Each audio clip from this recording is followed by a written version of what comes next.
दोस्तों, paper plate business start करने का आज मैं आप सबको 5 ऐसा ट्रिक बताएंगे जिससे कि आपको पेपर प्लेट करना बहुत ही आसान हो जाएगा।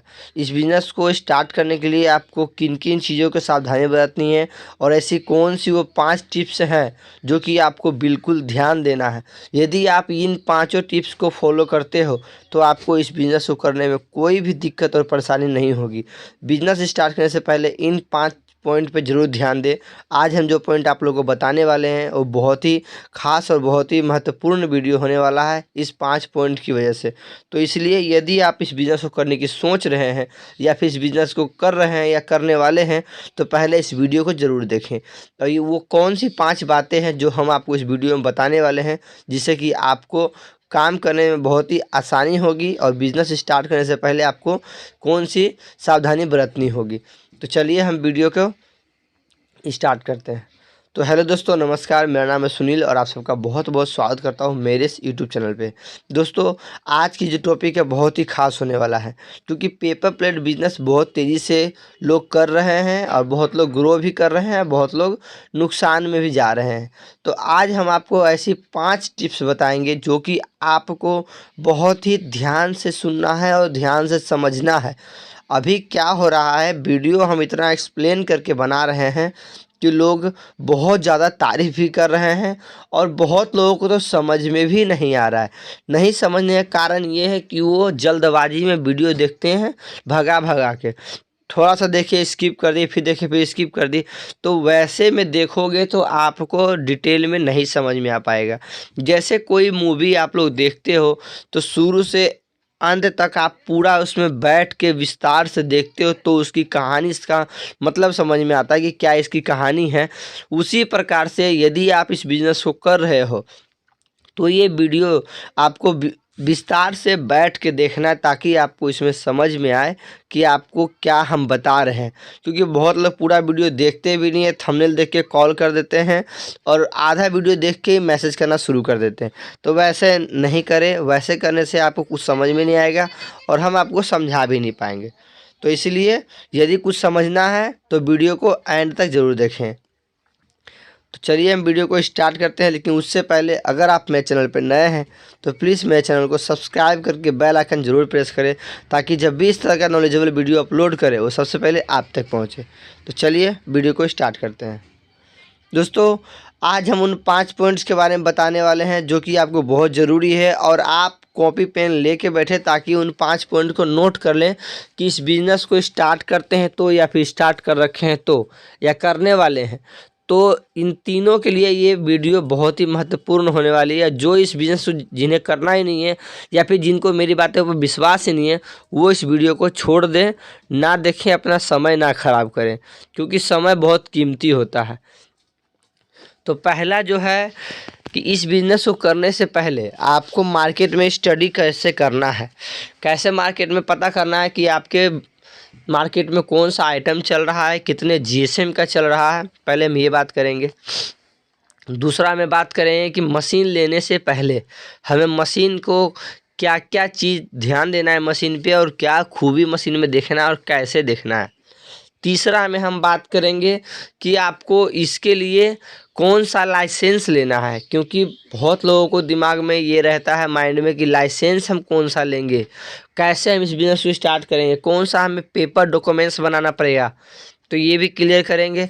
चौथा में क्लियर करेंगे कि आपको कैसे मटेरियल ख़रीदना है, क्योंकि इस बिज़नेस को करने के लिए आपको मटेरियल का भी नॉलेज होना चाहिए और कितने जीएसएम का लेना है और कैसे हमें मटेरियल का पहचान करना है। और पाँचवा में हम बात करेंगे कैसे मार्केट में हमें कस्टमर बनाना है, क्योंकि बहुत ज़रूरी है कस्टमर बनाना। यदि हम मार्केट में कस्टमर बनाते हैं तो ही हम इस बिज़नेस को कर पाएंगे, क्योंकि मशीन लगा के सिर्फ अपने लिए तो मशीन लगाएंगे नहीं हम, या एक आध पार्टी के लिए लगाएंगे नहीं। मशीन लगाएंगे तो कम से कम हमारे पास 10 पार्टी हो जिससे कि मेरा कंटिन्यू काम चलता रहे। और ये भी उसमें देखना है कि पार्टी ओल-जोल वाला ना हो। ऐसा ना हो कि मार्केट बनाने में हम ओल-जोल वाला पार्टी रख लिए, उधार दिए नगद और माल घुमाते रहा, हमें वो पेमेंट के लिए घुमाते रहा, तो ऐसा नहीं। तो ये पाँचों पॉइंट्स को हम क्लियर करेंगे। तो इस वीडियो में आप एंड तक बने रहें। वीडियो पसंद आ रहा हो तो वीडियो को लाइक ज़रूर करें। तो चलिए हम पहले टॉपिक की बात करते हैं। तो पहला टॉपिक मेरा जो आता है वो मार्केट में स्टडी कैसे करें। हमें इस बिज़नेस को लगाने से पहले हमें मार्केट में स्टडी करना चाहिए। वो कैसे करना चाहिए हम इस पे बात करते हैं। जैसे कि हम जब भी बिज़नेस को करते हैं तो पहले हमारे मन में ये होता है कि हम कैसे मार्केट में पता करें कि कौन सा आइटम ज़्यादा बिक रहा है और कौन सा प्लेट दोना थाली कितने रुपए का बिक रहा है। क्योंकि जब तक हम मार्केट से पता नहीं करते हैं तब तक हमें ये चीज़ पता नहीं चलेगा। और कोई भी मशीन बेचने वाला आपको ये एक्सप्लेन नहीं कर पाएगा कि आपके मार्केट में कौन सा आइटम ज़्यादा चल रहा है। क्योंकि मशीन बेचने वाला क्या पता आप मशीन कहाँ से ले रहे हो, आप अपने नज़दीकी से ले रहे थे तो ठीक है। और दूसरी बात, मशीन बेचने वाला को मार्केट का अंदाज़ा नहीं होता क्योंकि वो मार्केट में प्लेट नहीं बेचते कोई भी मशीन बेचने वाले। हम तो सब कुछ करते हैं तो हमें सब कुछ पता है, लेकिन जो सिर्फ मशीन बनाते हैं उनको मार्केट का आइडिया बिल्कुल नहीं होता है। तो मार्केट आपको खुद करना चाहिए, पहले पता उसके बाद मशीन ले। क्योंकि मशीन के लिए कोई दिल्ली चले जाते हैं, कोई मुंबई चले जाते हैं, कोई यूपी से लेते हैं, कोई कहीं से लेते हैं। तो मशीन कहीं से भी ले, लेकिन मार्केट आपका जो है उसमें पहले स्टडी आप खुद से करें। तो वो कैसे करेंगे कि आप पहले अपने मार्केट में नज़दीकी में रोज़ जाएं और हर एक दुकानदार के पास जाना है और आपको एक आइटम ख़रीद लेना है। पहले तो आपको कॉपी पेन पे ये नोट कर लेना है कि मार्केट में कौन कौन सा आइटम चल रहा है। जैसे गोलगप्पा के लिए कौन सा चल रहा है, चाउमीन के लिए कौन सा चल रहा है, मोमोज़ के लिए कौन सा चल रहा है, फुल प्लेट कौन सा है, नाश्ता प्लेट कौन सा है, थाली कितने इंच का है। ये सारा आइटम आपको पहले पता कर लेना है और कॉपी पेन पे लिख लेना है। लिखने के बाद आपको मार्केट निकलना है और मार्केट निकलने के बाद आपको जाना है 10 दुकान में और 10 दुकान से आपको एक एक आइटम वहाँ से ख़रीदना है, चाहे वो आपको जितने का भी पड़े। जितने का क्या पड़ेगा, 100 रुपये के अंदर में आपका सारा आइटम आ जाएगा, 100-150 रुपये में। तो अगर काम करना है तो स्टार्टिंग में थोड़ा तो लगाना ही पड़ेगा। बिना पैसे लगाए तो कुछ ज्ञान आपको हासिल होगा नहीं, और ना ही तो आप किसी को पैसे दे के सीखना चाहोगे कि किसी को दे के सीख ले। तो किसी को दे के नहीं सीखोगे तो खुद से सीख सकते हो। मार्केट में जाके एक एक दुकान में एक ही आइटम ख़रीदना है और उसके बारे में उससे फुल डिटेल में जानकारी ले लेना है कि कितने का वो आइटम आपको देगा, कितना पीस उसमें होता है और कैसा क्वालिटी है वो।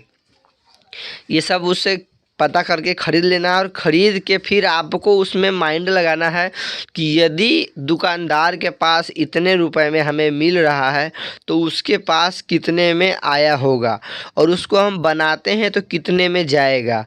तो ये 1 केजी का हम आपको बता दिए हैं मेरा पहले वाला वीडियो में। अगर आप नहीं देखे हो तो मेरे चैनल में जा कर के अब देखना कि 1 केजी माल में कितना पीस निकलता है, सारा आइटम का उसमें हम बता रखे हैं। तो वो हो गया। उसके बाद जब आप वो वीडियो देख लोगे कि 1 केजी में कितना निकल रहा है तो आप उससे कैलकुलेशन आप खुद भी कर सकते हो, क्योंकि मेरा कैलकुलेशन का भी वीडियो उसमें है, तो उसमें भी आप कैलकुलेशन करके देख सकते हो। तो ये तो हो गया आपको स्टडी करने की बात कि मार्केट में स्टडी कैसे करें।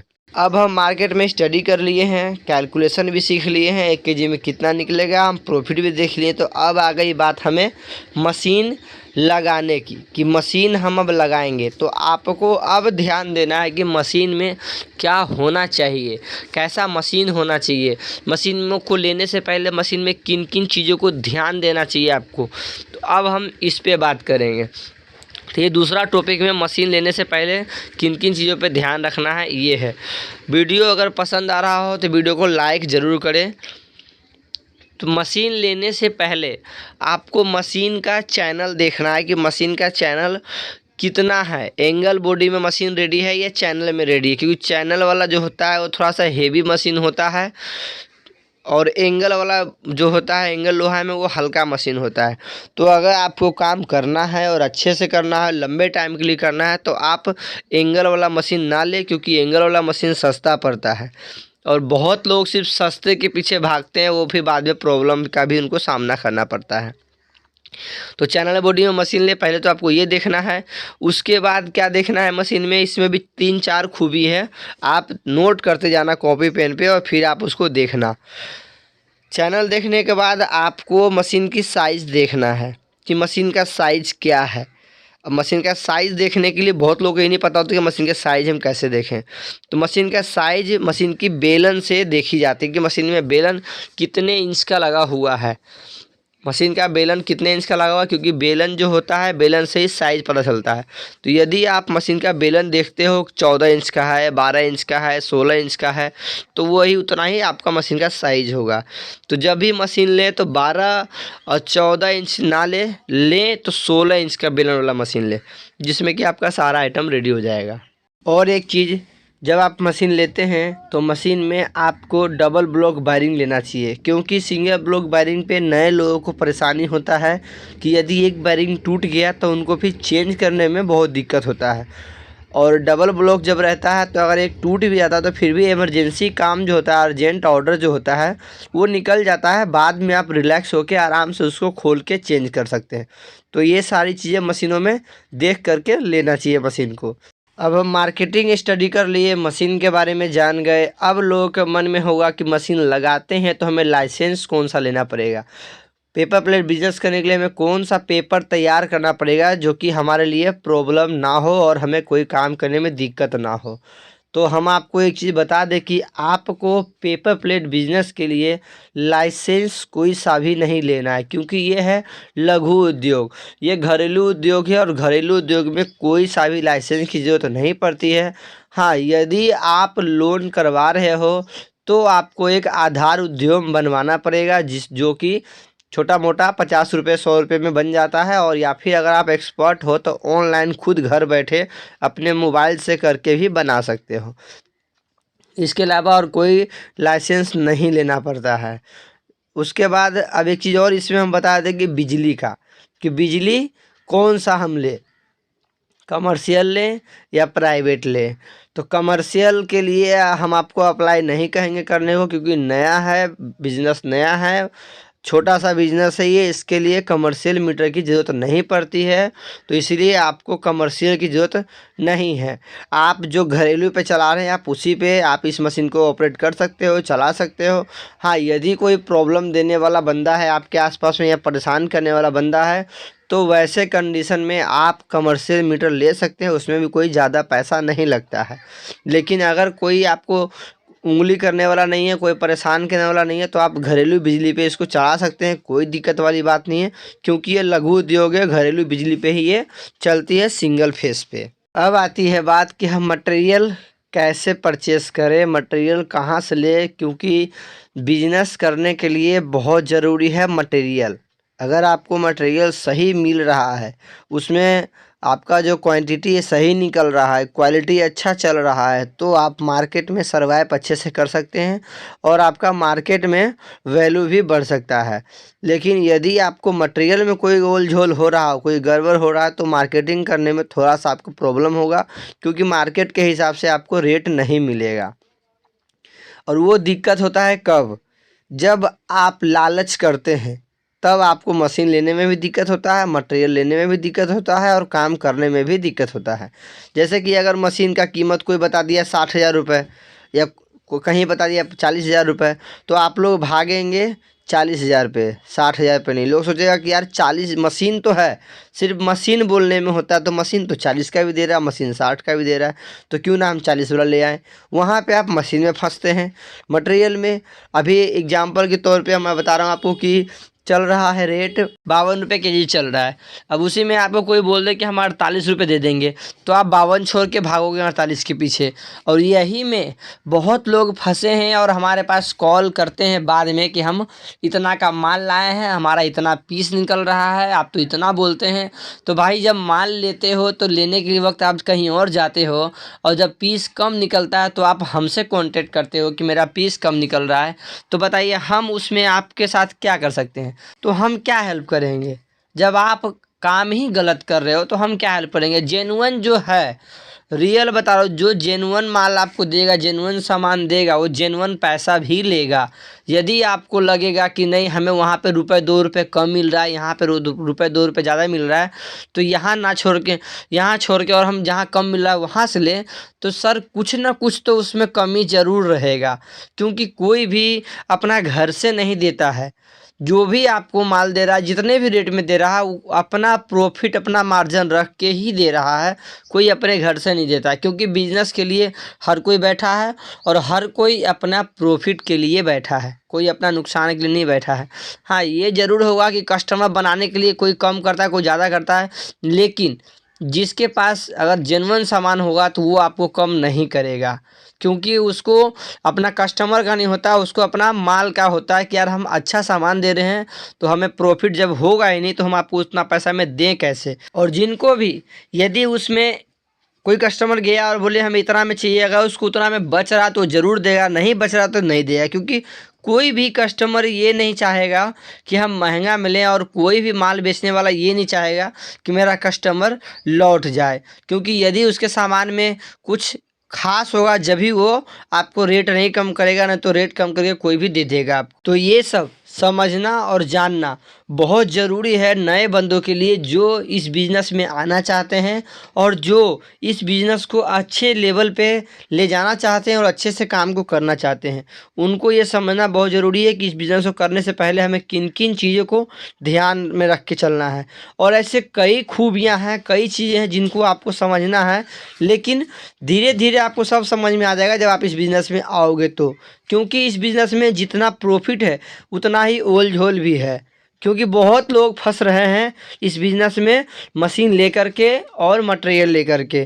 क्योंकि मेरे पास बहुत लोग आते हैं मशीन के लिए, जब हम उनको अपनी खासियत बताते हैं, अपना रेट बताते हैं, तो लोगों को लगता है कि ज़्यादा है और वो फिर वहाँ से क्विक कर जाते हैं, वहाँ से चले जाते हैं और फिर कहीं और से मशीन वो ले आते हैं।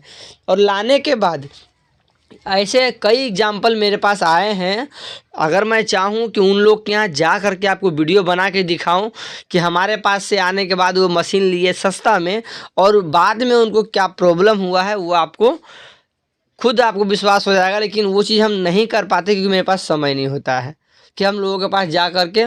अभी ही 2-3 दिन पहले की ही बात है, एक मैडम लिए थे मशीन, पहले हमारे पास आए, हम उनको रेट बताए तो उनको ज़्यादा लगा, वो कहीं और से जा कर के मशीन लिए हैं और 2 महीना ही हुआ है मशीन का बेलन टूट गया है, बेलन ख़राब हो गया। वो कह रहे हैं कि हमारी वजह से हो गया है या किसकी वजह से हो रहा है वो तो नहीं पता, लेकिन बेलन इतना जल्दी भी ख़राब नहीं होता है। और ये अगर मशीन चलाने वाले की भी गलती है ख़राब होने का, तो गलती क्यों है? क्योंकि उनको सही तरीके से समझाया नहीं गया, उनको सही से गाइडलाइन नहीं दिया गया, उनको बताया नहीं गया कि कैसे मशीन को चलाना है। इस वजह से मशीन में प्रॉब्लम आ गया और इस वजह से उनका ख़राब हो गया। यदि वो सही जगह से मशीन लेते और सही मशीन लेते तो वो उनको एक बार ही महंगा पड़ता, बार बार नहीं महंगा पड़ता। और लोग सोचते हैं कि हम सस्ता मशीन ले आएँ और सस्ता से काम करेंगे, तो वो फिर आपको महीने 2 महीने बाद उसमें पैसा आपको लगाना शुरू हो जाएगा और वो आपको महंगा पड़ जाता है जा कर के, जो बार बार उसमें पैसा लगाना पड़ता है। तो कभी बेलन टूट गया, कभी कुछ वो गड़बड़ होता ही रहता है। तो इसीलिए जब भी आप इस काम को करें तो अच्छे से सोच समझ के करें, थोड़ा सा पैसा लगा के करें, सस्ता में ना पड़े। यदि आप सस्ता में पड़ते हो तो नुकसान आपका ही है, मशीन बेचने वाले का कुछ नुकसान नहीं, क्योंकि उनको तो प्रॉफिट सस्ते मशीन में भी उतना ही आना है और महंगा मशीन में भी उतना ही आना है। महंगा होता है जब सामान बढ़ता है, मशीन की क्वालिटी बढ़ती है, मशीन की साइज़ बढ़ता है, तो वो मशीन महंगा हो जाता है। और अगर मशीन में सामान कम है, क्वालिटी कम है और साइज़ कम है, तो वो मशीन सस्ता होता है। तो इसीलिए मशीन लेने से पहले मशीन की अच्छी तरह से जानकारी ले लें, मशीन को अच्छी तरह से देख लें, समझ लें। इस बिज़नेस को करने से पहले एक अच्छे से एडवाइज़र के पास जाके मिल लें, इसमें क्या प्रॉफिट है क्या लॉस है वो समझ लें, उसके बाद इस बिज़नेस को स्टार्ट करें। उसमें आप लोग को बहुत ही आसानी होगी और फंसने से आप बच जाओगे। तो उम्मीद करता हूँ कि ये वीडियो आप लोग को बहुत पसंद आया होगा और इस वीडियो के माध्यम से आपको बहुत कुछ समझ में भी आया होगा। तो यदि ये वीडियो आप लोग को पसंद आया हो तो प्लीज़ वीडियो को लाइक करके चैनल को सब्सक्राइब करना ना भूलें, साथ ही बेल आइकन जरूर प्रेस करें ताकि जब भी इस तरह का वीडियो अपलोड करें वो सबसे पहले आप तक पहुँचे। तो चलिए मिलते हैं नेक्स्ट वीडियो में, तब तक के लिए धन्यवाद।